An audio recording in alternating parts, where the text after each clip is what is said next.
Shalom Bapak dan Ibu sekalian, selamat mendengarkan khotbah dalam channel ini. Jangan lupa like dan subscribe. Terima kasih. Beberapa waktu yang lalu Tuhan mengizinkan saya mengalami sakit mah akut, Bu. Saat itu saya tidak bisa makan banyak dan tidak mampu mencium bau. Bau gorengan, saya terus mau muntah bawaannya. Sudah 3 hari terus seperti itu, akhirnya saya dirawat di rumah sakit.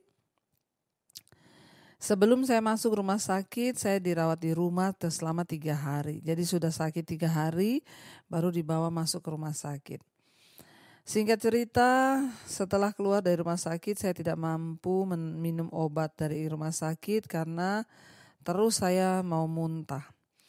Saya hanya terus berdoa, menyembah Tuhan, bahkan lewat mesbah doa dan mesbah syukur yang Ibu Debbie bawakan menguatkan iman saya. Singkat cerita, ketika saya selesai mengikuti mesbah syukur, saya buka Facebook. Saat itu, seorang saudara saya memposting dia menjual obat herbal. Saya langsung menghubungi dia dan saya menanyakan perihal obat tersebut. Singkat cerita, akhirnya anak saya langsung memesan obat tersebut. Tapi sebelum mengkonsumsi obat itu, saya berdoa terlebih dahulu dalam nama Tuhan Yesus. Melalui obat itu, penyakit dalam tubuh saya akan disembuhkan oleh Tuhan.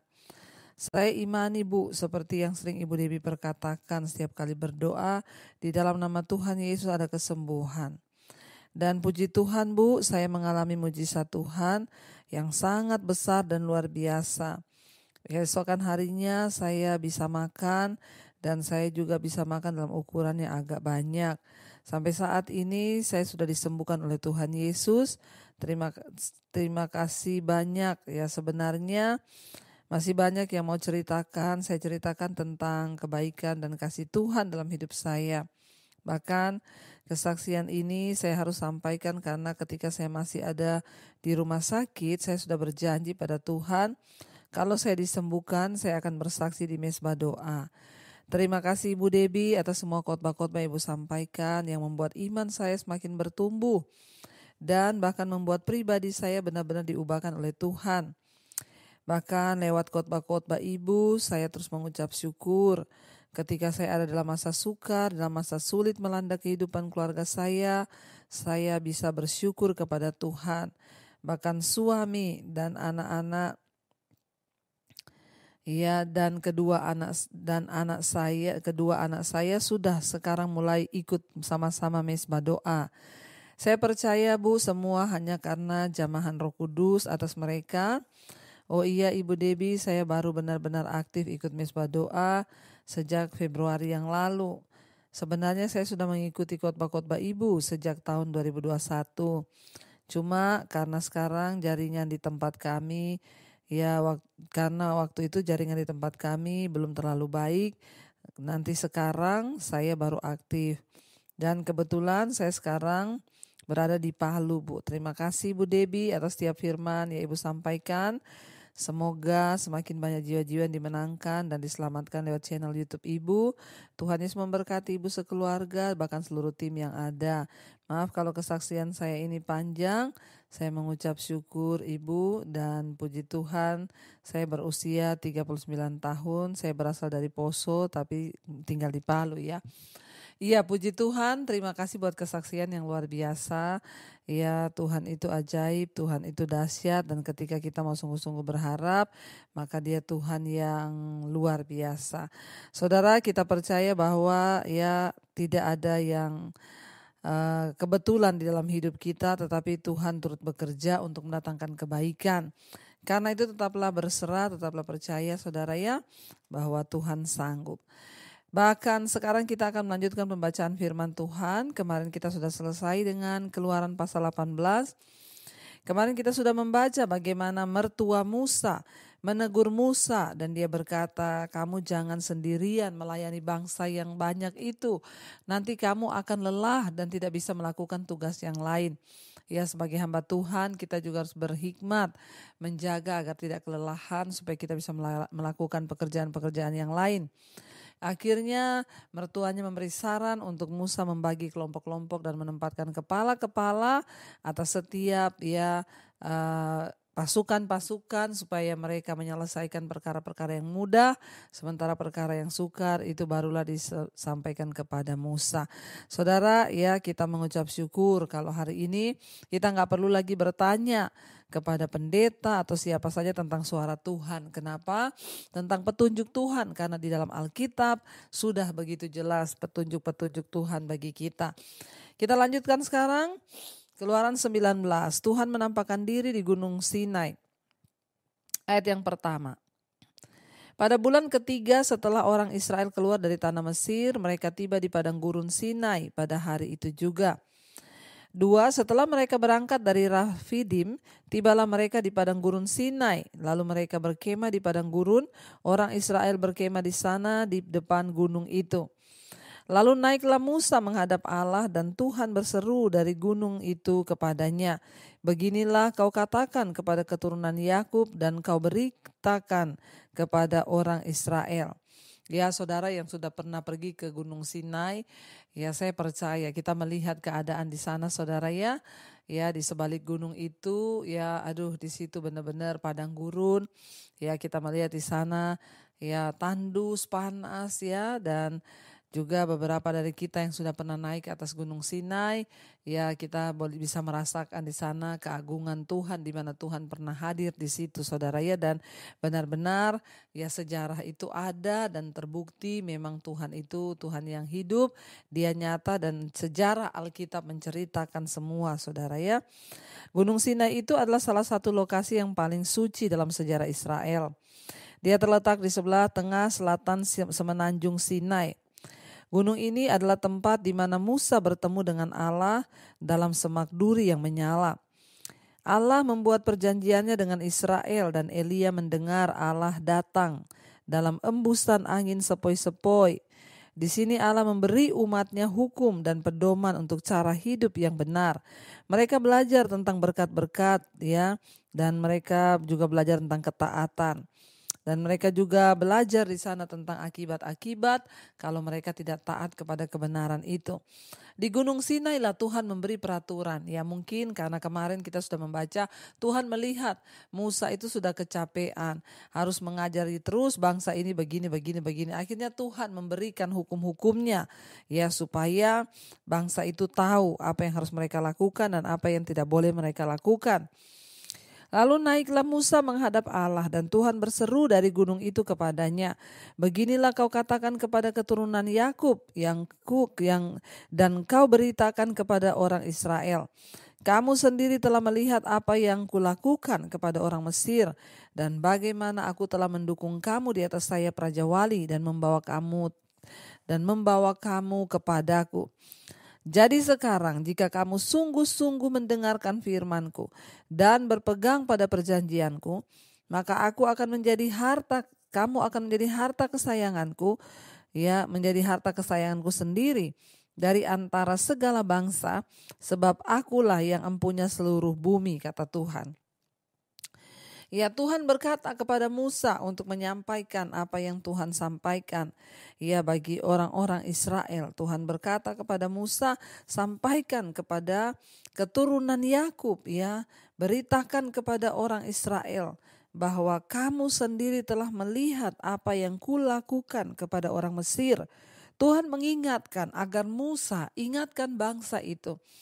Lihat perbuatanku yang besar yang sudah aku lakukan bagi mereka di padang gurun. Lihat bagaimana aku menyertai mereka dan melakukan apa yang dahsyat bagi orang Mesir. Tuhan menyuruh Musa untuk mengingatkan mereka, ya, supaya mereka ingat akan perbuatan Tuhan dan tidak main-main lagi dengan Tuhan, bahwa Dia Tuhan yang perkasa, yang besar, yang ajaib. Ya, Tuhan berkata, ingatkan kepada bangsa itu bahwa kamu sendiri telah melihat dengan mata kepalamu. Kamu sudah melihat bahwa Tuhan itu berkuasa. Dialah yang pegang kendali. Ya, apa maksud Tuhan, saudara? Supaya bangsa ini sungguh-sungguh taat dan mempercayakan hidup mereka kepada Tuhan. Ya, Tuhan bilang, ya, lah katakan kepada mereka sendiri telah melihat apa yang kulakukan kepada orang Mesir dan bagaimana aku telah mendukung kamu di atas sayap Raja Wali untuk membawa kamu kepadaku. Tuhan berkata kepada Musa, bahkan engkau melihat bagaimana seperti burung Raja Wali yang mendukung anak-anaknya untuk datang ya, untuk melindungi mereka. Demikianlah Tuhan sudah membawa mereka itu untuk datang ke tanah perjanjian yang disediakan Tuhan. Ayat yang kelima dikatakan di sana, jadi sekarang jika kamu sungguh-sungguh mendengarkan firman-Ku dan berpegang pada perjanjian-Ku, maka kamu akan menjadi harta kesayangan-Ku sendiri dari antara segala bangsa, sebab Akulah yang empunya seluruh bumi, kata Tuhan. Allah mempunyai alasan, saudara, untuk menyelamatkan bangsa Israel. Tuhan memiliki alasan untuk membawa mereka keluar dari tanah perbudakan, dan Tuhan juga punya alasan mengeraskan hati Firaun dan orang Mesir untuk agar Tuhan itu dapat melakukan mujizat demi mujizat, tulah demi tulah yang terjadi. Dan kita melihat di sini, saudara, sekarang Tuhan siap untuk memberitahu mereka apa alasannya dia membawa mereka itu keluar dari tanah perbudakan di Mesir. Ya, Tuhan menyatakan kepada Musa, Israel akan menjadi kerajaan imamat yang rajani, menjadi bangsa kesayangan Tuhan di antara semua bangsa yang ada. Ya, bangsa yang kudus di mana setiap orang dapat menghampiri Allah dengan bebas. Akan tetapi tidak diperlukan waktu lama bagi bangsa itu untuk kembali merusak rencana Allah. Ya, kemudian Allah menetapkan ya keturunan Harun ya dari suku Lewi sebagai imam, mewakili apa yang harus diperuntukkan bagi bangsa itu. Namun ya, dengan kedatangan Yesus Kristus kita melihat Allah sekali lagi menyatakan dan memperbesar rencananya bagi semua orang yang percaya. Sehingga kita dikatakan imamat rajani, bangsa yang kudus, umat kepunyaan Allah sendiri. Ya, Tuhan berkata, kalau kamu taat dengan firman-Ku, kalau kamu sungguh-sungguh melakukan ketetapan-ketetapan-Ku, kalau kamu melakukan dan berpegang pada perjanjian-Ku, maka aku akan menjadi harta. Ya, Tuhan bilang, kamu akan menjadi harta kesayangan-Ku sendiri dari antara segala bangsa. Ya, Tuhan berkata, karena kenapa Tuhan berkata, sebab Akulah yang empunya seluruh bumi. Inilah rencana Tuhan bagi bangsa Israel. Ini juga rencana Tuhan bagi kita. Saudara, Tuhan itu cuma minta kamu taat, kamu setia. Ya, taatlah, dengarkan firman Tuhan. Ya, Tuhan berkata taatlah untuk berpegang pada janji-janji Tuhan. Jangan suka memberontak, membelok, ya, berbalik daripada janji-janji Tuhan. Kita sendiri akan celaka, saudara, kalau kita tidak mau mengikuti tuntunan Tuhan. Makanya kenapa bangsa Israel itu mereka kalau ada masalah, mereka datang mencari Musa. Ya, dan akhirnya Musa memberitahukan mereka apa yang harus mereka lakukan. Karena memang ya mereka tahu bahwa sebenarnya dengan menempuh jalan Tuhan itulah yang terbaik bagi hidup mereka. Kita semua juga harus percaya dan tahu bahwa hanya ketika kita ini melangkah dalam jalannya Tuhan, hanya ketika kita ini melakukan apa yang Tuhan katakan, maka disitulah terdapat ya kemenangan, ketenangan, bahkan sukacita. Ayat yang ke-7, lalu datanglah Musa dan memanggil para tua-tua bangsa itu dan membawa ke depan mereka segala firman yang diperintahkan Tuhan kepadanya. Ya, seluruh bangsa itu menjawab bersama-sama, segala yang difirmankan Tuhan akan kami lakukan. Lalu Musa pun menyampaikan jawab bangsa itu kepada Tuhan. Ketika mereka diberikan Musa hukum-hukum Tuhan, ya, ketika mereka diberitahu ini loh yang Tuhan mau supaya kamu mengikuti perjanjianku, ketetapanku, supaya kamu menjadi bangsa kesayanganku, mereka pun segenap bangsa itu menjawab, ya kami siap melakukan. Mari saudara, biar kita juga semua mau berkata kami siap melakukan Tuhan, apa yang Tuhan mau, apa yang Tuhan minta dari kami, menuruti firman-Mu, kami pun mau melakukannya supaya hidup kami berbahagia di dalam nama Yesus. Mari kita renungkan firman ini. Terima kasih Bapa, kami mengucap syukur Engkau Tuhan yang selalu menuntun kami, Engkau mau membawa kami dalam segala jalan kebahagiaan. Karena itu Engkau memberikan kepada Musa peraturan-peraturan-Mu. Engkau memberitahukan bahwa apabila kami sungguh-sungguh hidup dalam jalan-Mu, berpegang pada firman dan perintah-Mu, maka kami akan berbahagia menjadi umat kesayangan Tuhan. Bawa kami untuk terus setia mengikuti Engkau dalam rumah tangga keluarga kami, sebagai suami, sebagai istri, anak-anak kami mau taat kepada Tuhan, melakukan apa yang berkenan, agar kehidupan kami berbahagia, kami menjadi anak kesayangan Tuhan.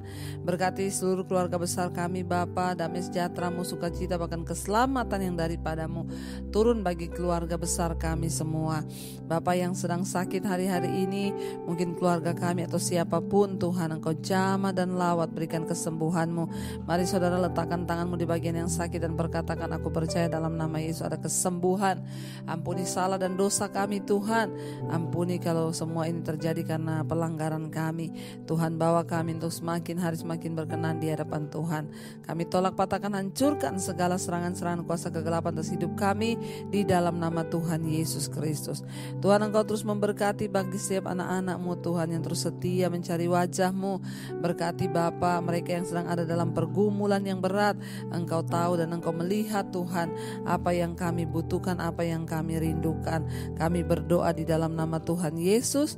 Tuhan melepaskan, menyembuhkan yang jiwanya sakit, yang tertekan. Tuhan bebaskan yang terikat dengan segala macam roh-roh yang tidak berasal dari Tuhan, kenajisan, percabulan, homoseksual, lesbian, yang terikat dengan perselingkuhan, kami tolak, patahkan, hancurkan di dalam nama Yesus. Roh Allah yang ada pada kami lebih besar dari segala roh yang ada dalam dunia ini. Segala ikatan-ikatan, minuman keras, obat-obatan terlarang, rokok, narkoba, judi, hal-hal yang tidak berkenan, obat penenang, obat tidur, kami tolak dalam nama Yesus. Tuhan memberikan kelepasan bagi setiap anak-anak-Mu ya Bapa. Kau juga Tuhan yang melepaskan kami dari ketakutan, kekhawatiran, amarah, kebencian, kepahitan, dendam. Kami tolak semuanya itu di dalam nama Tuhan Yesus. Bapa, Engkau berikan kami semua kekuatan untuk berjalan dalam kebenaran-Mu. Tuhan yang sedang lemah imannya, goyah karena pergumulan hidup, hutang piutang, Tuhan turut bekerja mendatangkan kebaikan. Yang sedang menjual aset, Tuhan pertemukan dengan orang yang terbaik. Tuhan juga terus memberkati untuk setiap mereka rindu punya keturunan, dibukakan kandungan yang tertutup. Roh kemandulan kami usir di dalam nama Yesus. Tuhan berkati setiap mereka yang berkekurangan, Engkau mencukupkan. Berkati bangsa kami Indonesia, shalom atas Indonesia dari Sabang sampai Merauke. Tuhan berkati Bapak Presiden Jokowi, wakilnya, seluruh jajaran kabinet yang ada, TNI Polri yang menjaga kesatuan bangsa ini. Tuhan memberkati Indonesia dalam tangan-Mu. Ampuni bangsa kami Tuhan, selamatkan bangsa kami. Hujan pertobatan-Mu tercurah di atas bangsa ini, sehingga bangsa Indonesia menjadi bangsa yang diberkati dan menjadi berkat bagi bangsa-bangsa yang lain. Berkati Tuhan Indonesia Bapa, di dalam nama Yesus kami berdoa juga bagi semua bangsa-bangsa. Tuhan berkati di 5 benua besar, Asia, Afrika, Amerika, Eropa, Australia, semua negara-negara bagian yang ada di dalamnya. Lawatan Tuhan tercurah, tarik setiap orang kembali kepada jalan-Mu agar melakukan kebenaran-Mu Bapa.